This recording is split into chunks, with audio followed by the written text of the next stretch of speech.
Hello, my geometry friends. Today we're going to talk about translations. I was going to say something in a different language and then translate it and then realized that I couldn't because I am not skilled enough in another language, which Sprechen is Sie Deutsch? ambition. Uh, That means but do you speak German? And he said, a little bit. but we're going to go to the next page. The children are like, shut up, let's Oof. go. There's Wow, a lot of words here. I don't like yeah. them. So some of the things that I see here are like pre-image and image that seem to be highlighted in a different color. And then something called rigid motion. We've talked a little bit about rigid motion before. Because we talked about if you move two things on top of each other, then they are congruent if they fit in that exact space. And that's really what we're talking about here is things that preserve something's shape and size. And they That's call that, why I was distracting the students while you were talking by moving my hand. mm, Those are rigid motions. If I could detach my hand and just have it floating in space, it would be maybe more obvious what's going on because there's an arm attached to it. well, that's fair. But that's a rigid motion. That's a rigid motion. Cool. Let me call this an isometry. So there's a lot of different vocab words that we're never going to ask you to be like, hey, can you define this word? But we're going to be using these. We'll probably talk about what they mean whenever we use them throughout this video. Oh, good. We got lots more words. Yeah, because this is the introduction to transformation. So we have to have words to talk about. So that's the fun part about geometry is that there's a lot of words. Maybe it's not fun for you, but there's a lot of words that we need to be like, hey, here are words so we can talk about things in a understandable way. So a transformation or a mapping, it results in the change in the position, shape, or size of the figure. And whoa. So if I move, Oh, you're going to move that. Okay. I was like, what are you doing here? Okay, go. So when I move this and it is not changing anything in terms of its shape or size, that's what we were talking about in the previous page. Yes. However, I could also, is it going to let me? Nope.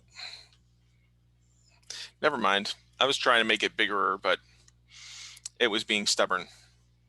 That's okay. They can make it bigger by just zooming in on it. It's true. But anyway, we'll shut up now. So it talks about dominoes there. Feel free to read that. Let's keep rolling.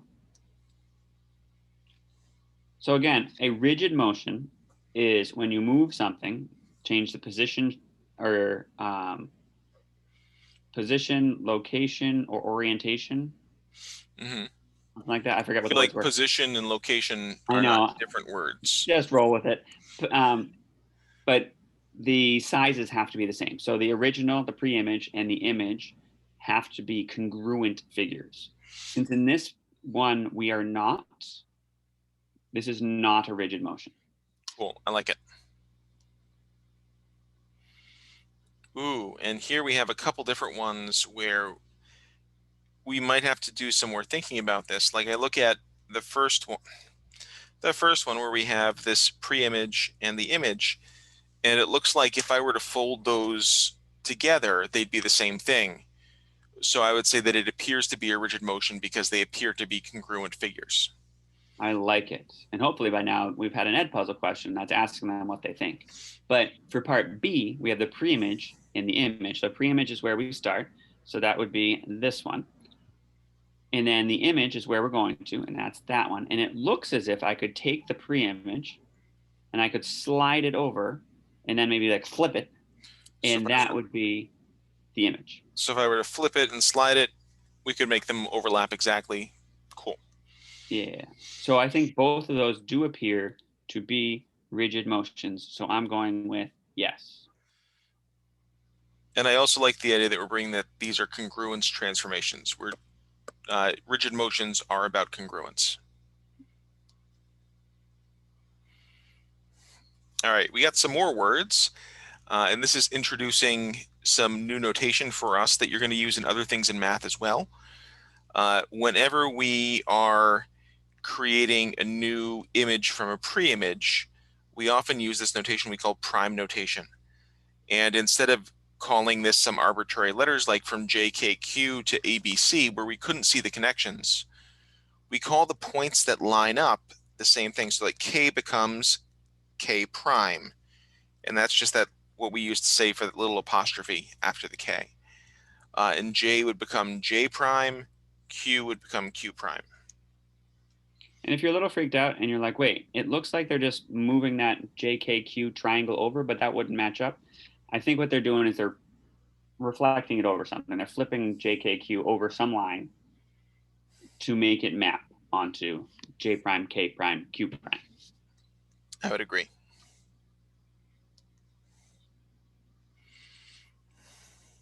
Ooh, what are the images? So the images are, where do they go? So what are the images of angle F and angle H? Well, if you look at either how it's written or how it's drawn, you can, angle F is going to F prime. I'm speaking weirdly because the video is, or the picture is not keeping up with what we're doing. That's fascinating. It's also, yeah, it's definitely lagging because I have drawn a lot more than is currently expressed. Right, because I can see what you're writing, but it's not showing up. But anyway, F goes to F prime, and then H goes to H prime. I apologize for turning into a robot just now because I was paying attention to what Mr. Carlson was doing, but it wasn't actually showing. Oh, there it is. Was not actually showing up. And as Mr. Butterworth said, the order of the letters is also really important.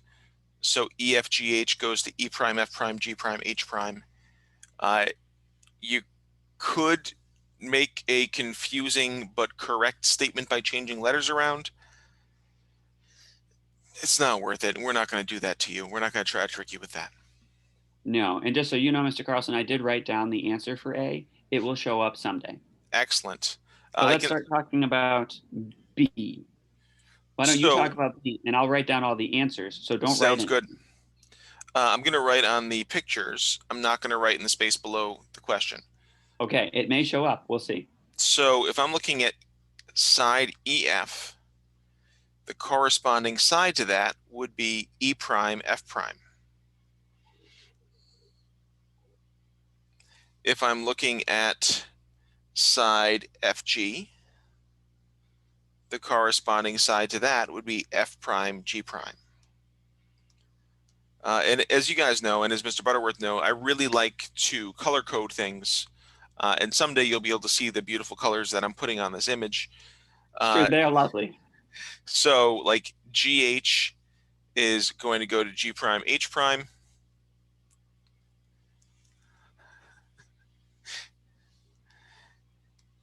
And then EH is going to go to E prime, H prime.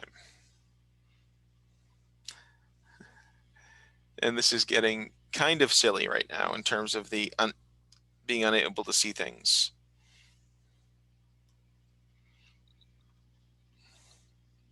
Oh, we're starting to have things. Hey, I wrote that. It's catching up. Look at all those colors. Oof. There we go. That makes me so happy. Okay. Beautiful. Those are lovely colors, Mr. Carlson. Now I feel like we can move on. Okay. All right. Now we're going to talk about a specific transformation. I said transformation. That's the kind of umbrella statement, umbrella word. And then translation. I know they sound similar. Transformation. That's like Transformers. They are robots in disguise. Versus translation. So a translation is a transformation that maps, that means it moves, all points of a figure the same distance in the same direction. So if I take my hand and I go, that's a translation. That was a very impressive translation. So would it be fair to call this either like a slide or a glide? Yeah, it's just a move. Like there's no rotation, so it's the same orientation, but it just, whatever the object is, everything in it moves. Cool. All right, and now we're trying to find an image of a translation. We have some new notation here. And the good news is, so this is something called, oddly enough, this is something called vector notation that we tend to not talk about in any other context except this, although it's a really useful way to talk about things, but that's okay. And as we know that coordinates are x and y, this is telling us, I'm going to use delta, which you've talked about in science, means change in x and change in y, which Did is they also talk confusing. about that in Algebra 1? I don't When know. they talked about slope? That's why I said in science class, because I know that in like chemistry and things like that, they tend to. Got it. So here we're talking about -2 in the x. So I'm going to rewrite that as 2 left. -5 for y. I'm going to write that as 5 down. I really like rewriting these as words, and I do this in algebra translations as well, so that I have a really clear idea what's going on. And it's important that Mr. Carlson wrote left and not over, because a lot of y'all like to write the word over, and I don't know which way we're going then. So use left and right. Up and down, generally, we're pretty good at, but the over part, I don't know what that means. So use left and right. And is this the same graph? Yes. Okay. So if I'm talking about this point, that's R. If I went 2 left, 1, 2, 1, 2, 3, 4, 5 down, this would become R prime. And Mr. Butterworth is setting up some coordinates for us in a table, which is especially useful if we have really big figures or some complicated things. I tend to do this in a much more kind of visual way of just looking at the figure, but when we have fancy things, making a table is really important. Well, I know some of us, the visual part is confusing, and so I'm trying to give another. Sure. I agree that the visual part makes way more sense in my brain. So for Q, I'm going to go 2 left, 1, 2, 3, 4, 5 down. And that's my Q prime. One of the things that I notice is that R prime and Q prime are horizontally at the same level, and R and Q were also horizontally at the same level. So that's a good sign. The shape is beginning to hopefully look the same. And then lastly, I'm going to take a look at P and go 1, 2, down 1, 2, 3, 4, 5. And P prime is going to be down there, connecting my sides. You'll notice that the distance between the letters is all still the same. So between R and Q and R prime and Q prime, we have the same distance. That's part of that congruence thing. If you say, well, look at PQ, it's like that slanty thing. Well, look at the slope. It goes up 2/1. It still does in the image. So none of these have changed sizes or shapes. It just kind of changed where it was. True. So another way you can organize this, if the visual is difficult for you, is in what's called matrix notation, or using matrices. In the first matrix I set up was just all the points. The second matrix is going to be super boring. It's going to say all the x's get this and all the y's get this. So you're saying that like the first is the x and then we have the y? Yes. Just to kind of keep things in some kind of an order. Yes. And then you add them, and to add them, that sounds scary, but it's not. You just literally add kind of location by location. So you've got the 2 and the -2, and you just add those. So that's 0. You've got the 1 and the -5, so that's -4. And 3 and -2 is 1. 3 and -5 is -2. -1 and -2 is -3. And then 3 and -5 is -2. And if you look over here, hopefully, R prime has the coordinates -3, -2. Q prime has the coordinates 1, -2. And then P prime has the coordinates 0, -4. Now, if I just blew up your brains and you hate that, don't use it.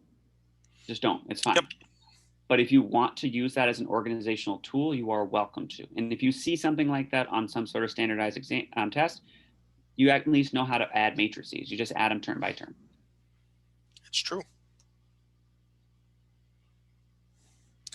I'm assuming Ooh, that's fun. So we're stuck in the middle there. I'm assuming on this page we're being asked to figure out the rule. That sounds great. Let's do that. Since it doesn't tell us, let's make up what we're supposed to do. So the first thing I notice is that these appear to be in the same orientation. They just kind of looking, they seem to be the same size. And since the only thing we've learned about so far is a translation, that's probably what this is. That's a good guess, Mr. Carlson. So would it be okay for us to figure out exactly how one of these points is moving and then kind of deal with and check to see if the other one's doing the same thing? That sounds great. So if I have P, and then it's going 1, 2, 3, 4, 5, 6, 7, 8. It's going 8 right. And again, he said right, not over. 2 down. We saw the notation before that was the weird pointy brackets. And that would be positive 8 for the X because it's going 8 right, and negative 2 for the Y because it's going 2 down. And just so you are aware, Mr. Carlson is allegedly writing things, but again, you can't see it. I like it. But it might show up because it just showed up on my iPad. So it might show up for you guys soon. But he put that 8, negative 2 in, again, what's called vector notation. There it is. And so the rule that they want, and by they, I mean the book that we're not even using, the rule that the book says looks like this: 8, negative 2. And I'm saying this, but you can't see it, so that's fun. But we use the letter T for translation. There it is. PQRS. PQR. Is it S? Okay, good. Yep. I didn't know if I missed something. Go ahead. And one of the things that's really important to me is that this is not standard notation. In math, we don't have a single way that we write this. So to be honest, the way that I like best, I don't want to switch pages yet, is the words. I agree. If you're writing those words, or in Khan Academy, it's just in words. It'll be a translation of 8 right and 2 down, or whatever it is. We're just showing the notation in case you see it in our book or on a quiz. But if you get confused by that notation, just ask us, and we will support you with that. True. Or we'll probably just give you a reference sheet, and you'll be able to use that. That is also true. All right, so we're given a picture for LMN, and we're given coordinates for L prime, M prime, and N prime. So that matrix thing I brought up, this might be helpful for it. So I'm going to give it a shot. So for L, M, N, L is the point negative 6, negative 1. It'll show up, I promise. And then, and then your matrix has jumped in there. And then M is the point negative 4, negative 3. I have to work way harder than Mr. Carlson here. And then N, I did not leave enough room, I'm sorry. Negative 1, negative 1. So I ran in, I did the Mr. Butterworth where I don't give enough room for things. Well, it's also that I started writing that way too far to the left. Yeah, so we kind of went, we had plenty of room, we just didn't use it. But so what we want to look at is, let's focus on just the x's. How do we get from negative 6 to 1? How do we get from negative 4 to 3? How do we get from negative 1 to 6? I just felt like Maria from The Sound of Music, just so you know. Cool. But anyway, you go up 7, I'm seeing. So in each of the X columns, I would put a 7. Or rows, because there's only one X column. And then for the same idea for the Y. So we go from negative 1 to negative 2, negative 3 to negative 4, negative 1 to negative 2. Well, those are the same. So in each of those, it looks like we're going down 1. So negative 1, negative 1, negative 1. So if you write a translation, if you say translation, 7. So it's a positive 7. So that'd be 7 right, not 7 over, but 7 right, and 1 down. That would be fine. If you want to use the fancy notation, go for it. It's a translation, 7 right, 1 down of LMN. I like it. And I do think that the matrices actually helped here to see what was going on. Yeah. You didn't need to use that organization. You could have just said, I'm going from negative 6, negative 1 to 1, negative 2. What do I do? That's okay too. Right. All right, so we have more words again.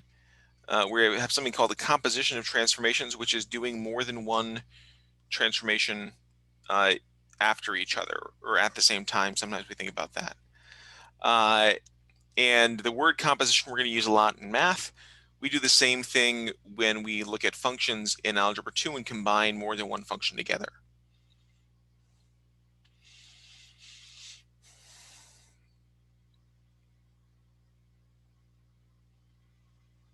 And I don't think they need us for this. I think this is stuff that they can kind of do themselves. So give them the Jamboard and they can draw on if they wish, or they can do it on their paper. But I think you can do that. I think you can figure that one out. Yep. And then the next page, the last page, it's a little bit trickier, but I'm going to give you a chance to try to do that again. Yeah, and I think that we've also, we did some examples of this. The one thing that I would give you as a hint is we want a rule going from the number or the letter without a prime to the letter with a prime. Which in this case is black to bluey purple. Yeah. And sometimes that's not always clear to students, and we end up with a lot of rules going backwards, which, to be fair, if you were to answer one of these backwards without being told explicitly the direction you have to go, I think that's a fair answer. Yes. But I think that's all we've got, Mr. Butterworth. That is it. I think we did a great job.